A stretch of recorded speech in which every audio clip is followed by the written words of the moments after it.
हम लोग ऐसे फैमिली बैकग्राउंड से बिलोंग करते हैं जहाँ मेंटल हेल्थ नाम की कोई चीज़ ही नहीं होती है। हमें पता ही नहीं है मेंटल हेल्थ क्या होती है, इसका नुकसान क्या है, ये कितनी ख़राब हो सकती है। हमें कोई पता नहीं है मेंटल हेल्थ के बारे में। लेकिन ये भी चीज़ सही है कि मेंटल हेल्थ के बारे में बहुत सारा छुटियावा फैल रहा है। आजकल के निब्बा निब्बी लोग 14-15 साल के लोग भी रिलेशनशिप में आके अपने नस काट रहे हैं, अपनी पॉकेट के काम कर रहे हैं। ये क्या चल रहा है इस जनरेशन में? आजकल के 13-14 साल के निब्बा निब्बी डिप्रेस्ड हो रहे हैं। ठीक है, फोकट के इल्यूजन में ही जी रहे हैं वो लोग।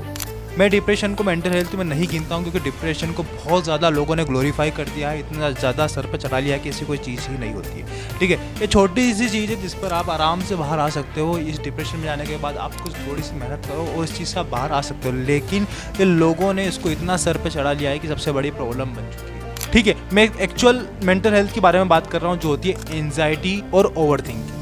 देखो, ओवर थिंकिंग सही चीज़ है अगर इसको सही तरीके से किया जाए। अगर गलत तरीके से करोगे तो एक बहुत ज़्यादा नुकसानदायक भी है ना। सही तरीके का मतलब क्या है?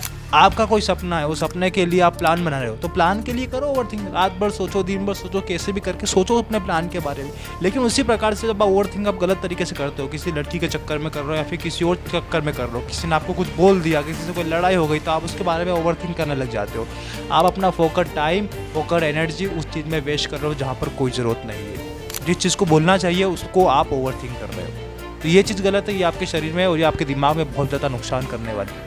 On the other hand anxiety है जो बहुत ख़राब चीज़ होती है, इसको बिल्कुल कंट्रोल में रखना चाहिए, क्योंकि एंजाइटी जब होती है तो वो दिमाग की बारह बजा देती है। सबसे बेस्ट तरीका है एंजाइटी और ओवर थिंकिंग को रोकने का, वो ये है कि वर्कआउट करो और मेडिटेशन करो। ये दो चीज़ें हैं जो आपको ओवर थिंकिंग और एंजाइटी को रोक सकता है। बाकी मेंटल हेल्थ को ठीक करने के लिए फोकट के ड्रामे से दूर रहो, जितना हो सकता है फोकट के ड्रामे से दूर रहो।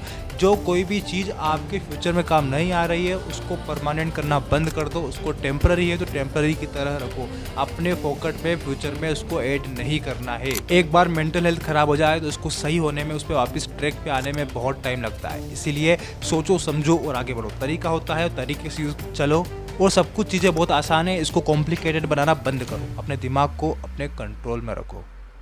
Good, thank you.